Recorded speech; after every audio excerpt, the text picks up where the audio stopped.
What are you guys Thank you, excited to Tracy. see about the Chiefs upcoming this season? What's got you most pumped? The deep ball. You guys, I have been talking about Xavier Worthy since I could talk about draft picks. Like, he is the guy that I had circled on the sheet for the longest time. Loved his tape, so I get to see him in Chiefs red for a guaranteed 5 years. I'm ecstatic. Like, I'm so excited to see what he's going to turn into. I don't think you can really kind of glue yourself onto a player in the draft process, and he's was one of my favorite players to watch. So I'm going to be very excited to see what he does and what he can bring to this offense, because I really think that fans are not quite prepared for the player that he's going to be day one. Like, the Chiefs are talking about it. I've believed he could be that since I watched him play as a freshman at Texas. Like, I was like, yeah, this guy's got it. Like, some guys just have it, and I think he's got it. Yeah, I'm totally with you. I'm excited for that, and I'm excited for the chess match that is going to be defensive coordinators against Andy Reid and Patrick Mahomes. As Dan has said, we've seen this high coverage stuff for a couple of years now. Well, if they start hitting the yak, if they start getting the run backs, and Rasheed will play a large role in this because of what he's able to do yak-wise. Hollywood's the same way. So is Worthy underneath. If they're going to play deep defense, they're going to get burned by yak, and that will force things to change. And then I think it's just the back and forth in the chess pieces. All I care about is that they're adaptable enough to not. I'd like to be a little bit more concerned early in the season. That I know they're super groovy, and they're just like, we're going to figure it out when it matters. It drives me nuts. So I would like to see some dominance, please. That's what I'm excited to see. Fair. I want to see some 20-point wins. That's what I expect from them. So shouldn't be too much to ask. It shouldn't be, but some bitches don't help me out much. Caroline, thank you. Are you going to games this year? I think I'm going to week 5. I was trying to get to week 2. I don't know if that's going to happen, but I think there's an October game I may be able to get in town for. What about you, Dan? You got plans?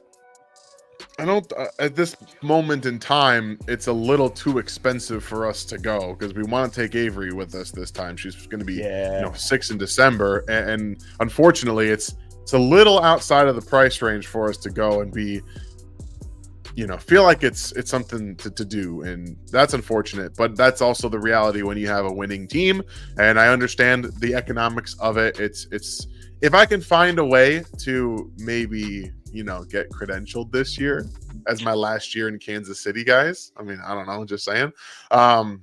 It would be nice. It'd be nice. It'd be nice. Just saying. And Dan, clarify for everybody before they have a reaction. He doesn't mean this last year covering the Chiefs or with us on RGR. Oh, no. The military rotation situation, correct? The life of a military family, yes. We'll be living somewhere else. It's the way that it goes. It's nice to be so close right now, right? So, yes, hey, if you could be in town for all 3 championships in a three-peat, I mean, there's not much better than that, right? That would be great. Wink, thank you. Wanye or Kingsley? Doesn't Wanye have the lead? Do you think so?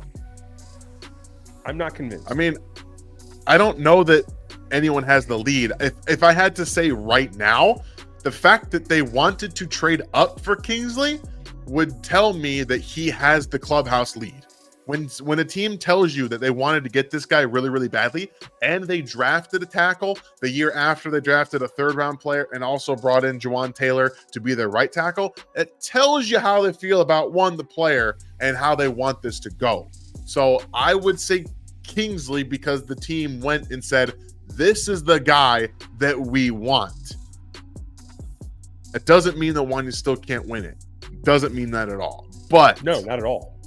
I would say he's got the lead. I'm 100% with you. And I've been able to confirm, too, the Chiefs were making calls to go up to get him Marius Mims as well.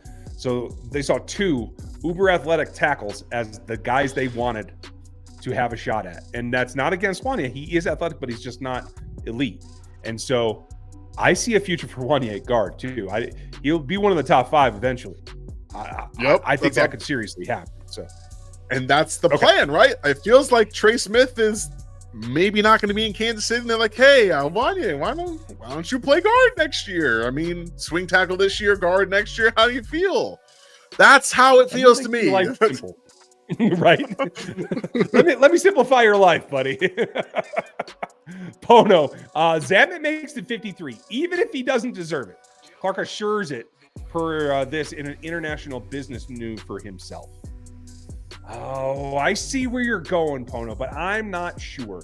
Only because, depending on what they show of him in preseason, I don't think you're going to have to put him on 53 to keep him.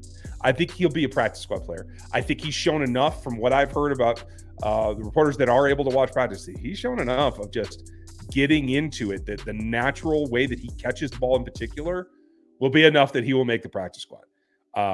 So I think it'll be, if he shows out in preseason, maybe you're right. But I don't think it's necessarily just because of Clark. From what I'm hearing, if this 18-game thing goes through, we're looking at a possibility of having like a full slate of an international game every week in the coming years. Yeah. And I think that's probably, yes, something to do with Zamet, but I don't think that's it's a one-to-one myself. Where do you stand? I don't think that the Chiefs do anything strictly for looks. I think that they bring players in because they believe in them and they give them the opportunity to succeed. If they don't succeed, they don't put them on the roster. That's just, I mean, BJ Thompson was on the roster last year because he flashed multiple times. And they also knew they couldn't keep him on the practice squad because he'd get swiped up. Like, you have to make some of those decisions as well. So if Zamet shows enough in training camp and preseason that teams are sniffing around, there's also a good chance he makes the roster because you can use him still. Like, you can use him as a running back. You can use him as a slot or even as a tight end H-back type player. So he's useful in that. If he's flashing in camp and preseason, he's earned enough that you can keep him on the roster and give him a few touches here and there. And you make a very, very succinct point, especially given the new rules. If there's one play in American football that is now like Welsh rugby, it is the new kickoff. So if he's going to earn a spot in any way to contribute to the team, it might be in that role. And let's help Xavier not take extra hits. That works for me. I don't have a problem with that. There's always something going on in the background. Brian reminds us, please, if you guys would like this video by hitting the thumbs up, that would appreciate it. If you just found us, if it's a random Tuesday or Wednesday and you're just seeing this, we're not live anymore, folks. That's on Monday night at 7 Central. But make sure that you like and sub to the channel because we are always here, year in, year out. Championship after championship, you will have our GR to help you through it. That was my pitch of the day. I kind of like that one. There we go. Kevin, sorry. Call me paranoid. But no way am I the only one that doesn't feel 100% about the LT position. Why isn't Donovan Smith signed yet and designated as the Chiefs' mentor to Morris and Kingsley?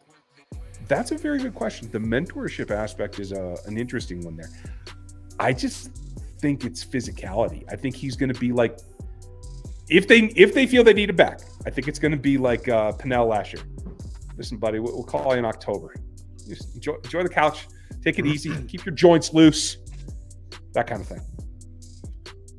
I'm more of the opinion that it's going to be for training camp. I think he's going to end up being more of a camp body. He doesn't need OTAs and stuff. Like, he just doesn't need that. But he will. I think that they don't have enough. Personally, don't think they have enough depth at tackle.